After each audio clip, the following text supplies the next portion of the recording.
So the current DDG situation is absolutely insane. Over the past few months, DDG has become one of the most popular streamers on all of Twitch, amassing over 57,000 subscribers on the platform, which if you guys didn't know, makes him currently the number 4 most subscribed Twitch streamer. This has made many people wonder if DDG will be able to pass up people like Kai Cenat, who also gained a large following before Twitch on YouTube. But why did DDG ultimately decide to start streaming? Some people believe that he was inspired after doing his collab stream with Blackboy Max, where they would record the hit song Pink Dreads, which would amass over 24 million streams on Spotify to this day. Now, while this is a valid reason why DDG would start streaming again, in my opinion, there's a much deeper reason on why he's doing this. And it all stems back to a drama that he's been having with the streamer for the past year or so. A pretty popular streamer who goes by the name of BruceDropEmOff would begin making some pretty crazy comments about DDG's music career without any context.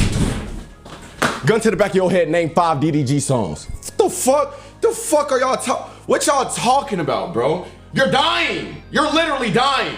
You're dead. On God, you're dead. Now this obviously wouldn't make DDG happy one bit, as Bruce basically just disrespected his entire music career, saying that literally nobody on earth can name 5 of his songs. However, the drama would only get worse from here, as around the same time that this clip initially surfaced, DDG and Bruce would get in a call seemingly trying to resolve the drama. However, it would only continue to spiral more out of control. Never had a conversation before, I just right? had 30K subs, DDG still at 700. Yo, chat, thank you for the 30K. You see what I'm saying? So Bruce would not only once, but twice disrespect DDG's career, making fun of him for only having 900 Twitch subs, while he had over 30,000. In my opinion, this is the point where DDG decided that at some point, he was going to come back to Twitch and take it extremely seriously. And in late 2024, he would begin streaming semi-consistently, and then go all in at the beginning of 2025. It seemed as though the view counts on his streams would only continue to get crazier and crazier, and his sub count would also only continue to increase, reaching over 30,000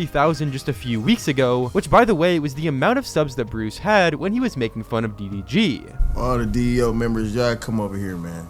We can squash it.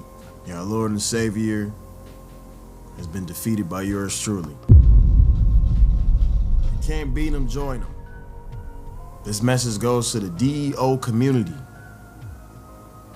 You're welcome over here. We can squash it. We can make amends. I'm sorry for doing that to your master, but it happens. Now DDG wouldn't just pass up Bruce here. He would absolutely start dominating all over Twitch, and eventually reaching over 40,000 Twitch subscribers, which passes Bruce's all-time sub record to this day. Oh, they say all-time subs. Oh, no. All-time subs, come on, y'all. We need 45K right now. I'm finna do a roll call. Ain't no way I'm letting this bitch ass nigga have more than me. And then people would begin subbing to DDG like crazy, and within literal minutes, he would break Bruce's record. Aha, I passed you. Aha, aha, I passed you. Aha. DOK, I passed you. Aha, Bruce. I passed you. Aha, I passed you. Aha, aha.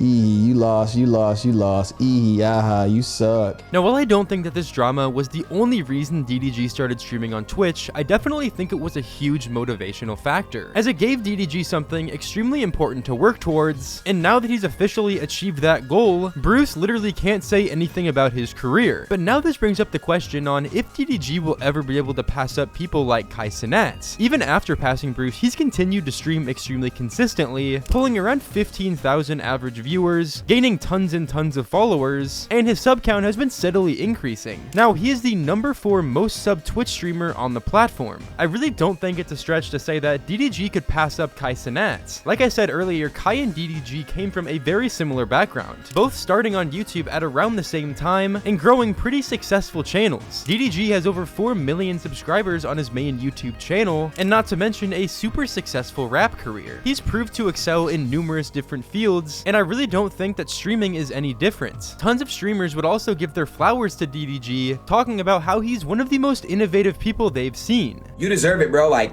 people gotta understand.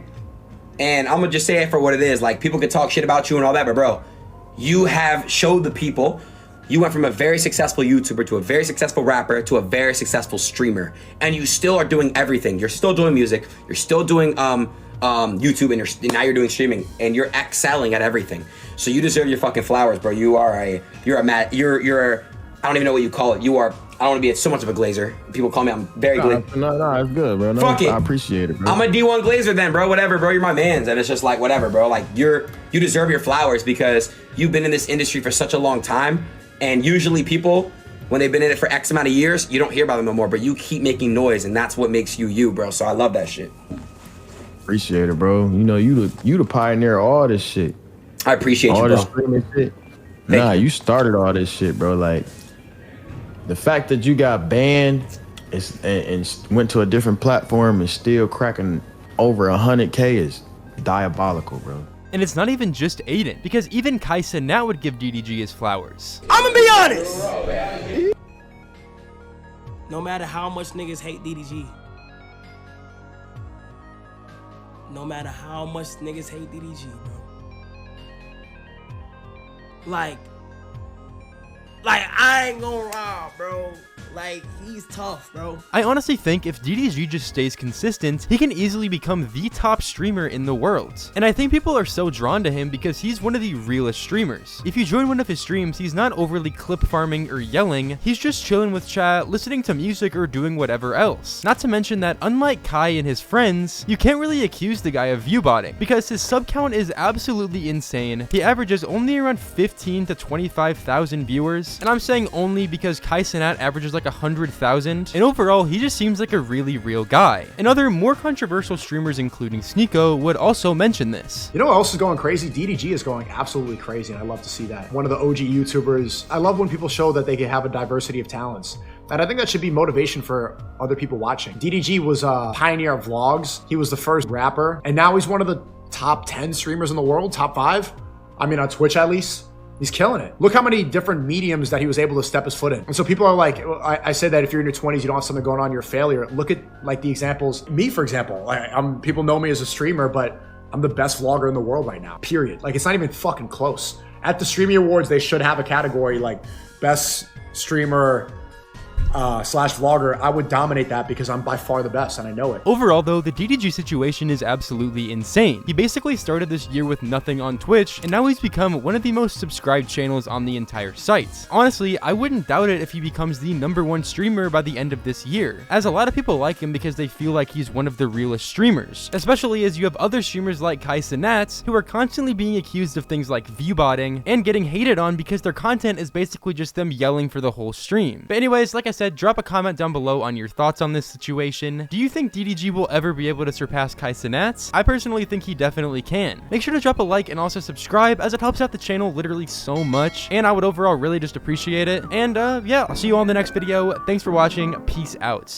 What's the hold up for you to hit my line? I'm not tired, 'cause girl, you're one of a kind. Sipping slowly, I just wanna pass out.